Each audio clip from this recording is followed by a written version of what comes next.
Hey Northwest! I'm Ruby Buford. And I'm Kennedy Caruth. This is a very special episode. It's the golden episode. This is because this episode is episode 13 in season 13. It's so nice to see you again after Easter break. We hope that you all had a fun and safe prom, and we're excited to see what's happening in April. Hey Cougars, it's our golden episode, 1313. Some people say that 13 is unlucky, but for us it isn't. Next, Nyla Hooten signed to continue her basketball career last week. She signed with Trinity Valley, a junior college in Texas. She was a major player for the girls basketball team this year, leading them back to the Big House for the first time since 2012. On Tuesday, we went as an academy to MSPA at Ole Miss. There we learned about many different ways to upgrade our episodes and social media presence. Ruby was a finalist for Best Feature Story, the Paul was a finalist for Best in Show Newscast, and several of our students from our sophomore class were finalists for Best PSA, and Colin Chung and Logan Kelly won that category. Wow, what a recap. You Cougars always stay busy. But that's not the only recap we have this episode. Prom was so much fun, and we know you're still talking about it. We asked for some photos from you, so let's look at those now. As many of you know, last Thursday was prom. While being hosted at the Ivy, many of our students danced the night away. Congratulations to Evan Walker and Kate Foster for being crowned as our NWR prom king and queen. Here's some fun photos of our fellow classmates at prom.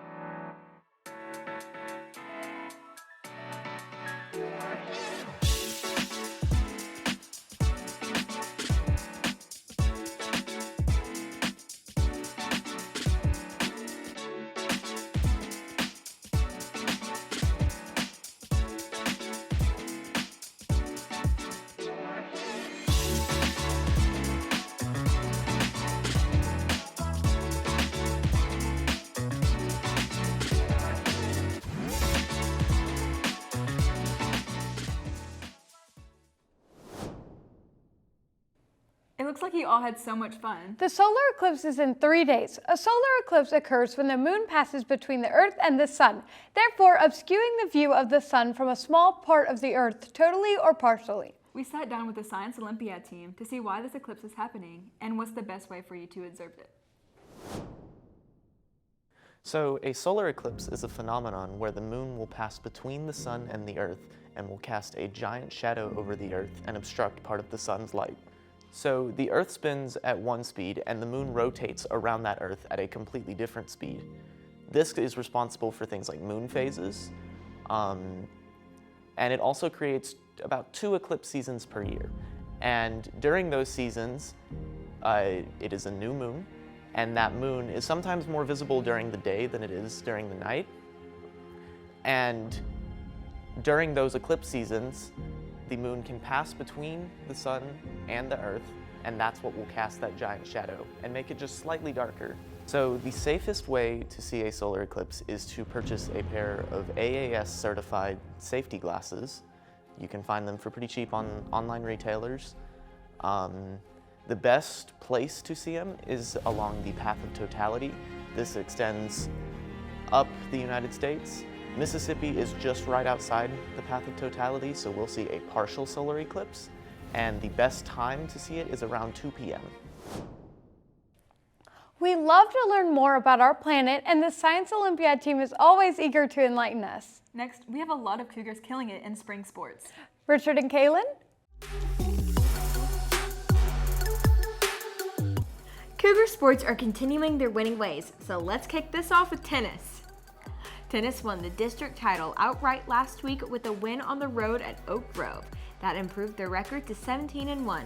They went undefeated in district play, and their only loss overall was to powerhouse Tupelo. The Cougar Netters competed in the individual region tournament Wednesday and Thursday, and will head into playoffs on Monday. The Cougar track team is wrapping up the regular season before heading into the regional and state championship meets. On Monday, they hosted the Fleet Feet Classic on Monday. They had several individuals finish in the top of their events. For the girls, Caitlin McGee placed 5th in the 400-meter dash. Grace Henniges placed 2nd in the 800 meters and the 1600 meters. And Natalie Whitehead finished 3rd in the 1600 meters. Caitlin Poole took 5th in the 100-meter hurdles. and Malia Kewen placed 4th in the 300-meter hurdles. Taylor Washington placed 5th in the triple jump, and Caitlin Halsey won the pole vault in the girls' relays. The Cougars finished 3rd in both the 4x100 and 4x200, while finishing 4th in the 4x400. On the boys' side, Dylan Harley placed 5th in the 400-meter dash, and Curtis Clayton took 5th in the pole vault in the relays. And Cougars placed 3rd in the 4x200 and the 4x800, and 4th in the 4x100 and 4x400. Softball remains undefeated and continues to dominate opponents. The Cougars have shut out 3 of their last 5 opponents and scored 8 or more runs in the last 7 games. They are on the road for the next 3 games, but return to close out the regular season home schedule on April 13th against Pisgah and on April 16th against Meridian. A big congratulations to Reese Collier, Jolie Hayes, and Brooke Smith on being named a Clarion Ledger Softball Dandy Dozen. This is a huge honor given to 12 of the best baseball and softball players in the state each year. Baseball came into this week 13-5 and undefeated in region play. They took on Oak Grove Wednesday on the road, and the Warriors will make the return trip to the Borough tonight for a key region matchup. They have won 7 of their last 10 games and have 2 non-region contests against Warren Central and Germantown coming up tomorrow and Monday. The schedule only holds region matchups after that, with home and away meetings with Meridian and Brandon left before playoffs start. And finally, the powerlifting teams are headed to the state championships this weekend. That's right, Haley Johnson is representing the girls right now at the Mississippi Coliseum.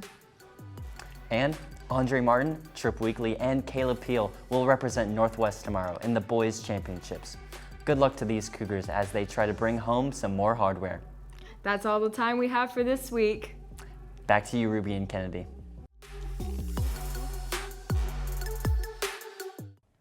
National Volunteer and Community Service Week started in 1975 and has ever since been the 3rd week of April every year. Thousands of volunteer projects and special events are scheduled during this week every year. Tell us a little more about that, Richard. April is National Volunteer Month. This month is dedicated to honoring all the volunteers in our community, as well as encouraging others to lend a helping hand to those around them. We caught up with some Northwest students to see why volunteering is important to them and how they impact their community. So I volunteer my time mainly through 2 sources, the Children's Museum and a kids camp over the summer for kids with muscular dystrophy. At the kids camp over the summer, I basically help the kids with day-to-day activities, help them do things that they usually would not be able to do, and basically just give them a camp experience for a week so they can remember that for the rest of their lives. Being a part of Beta Club, volunteering is like an essential element of being in the club, and it just gets you very involved in the community, and it helps getting like credibility for college. Colleges look for community service a lot, and it's just good overall for the community and yourself. Service is very important, just to society and to people in general. I'm a Christian, and I believe that Jesus said, "Love thy neighbor as thyself," and he calls us to serve, so that's very important in my life. So I volunteer most often at my church, especially during like festival events when we have an open community invitation, because that's when the most amount of people are going to show up, and I believe that's when you can make the biggest impact on the community, because there's going to be more people there, more opportunities to help out. I think that volunteering is important because it allows you to make a better impact on the community and the world around you, and it gives you a sense of fulfillment that you won't be able to find anywhere else. And I think that if you have time and talents, you should be using them for the good of the people. Make sure to check out opportunities in your community during National Volunteer Week as a way to get more involved. This episode might be coming to an end, but we still have a lot coming up. Our Northwest Rankin Thespians will be showing their new musical production of Matilda on April 18th through 21st and April 26th through 28th in the Black Box. Cougars, if you're planning on keeping your school-issued laptop over the summer break, remember to pay your $50 fee with either Exact Cash or through eFunds. Bring your Exact Cash to the front office or library. Laptops will be taken up and stored after your last state test if you have not paid your fees. Well, that's all for today. Thank you for watching. And stay gold, Northwest.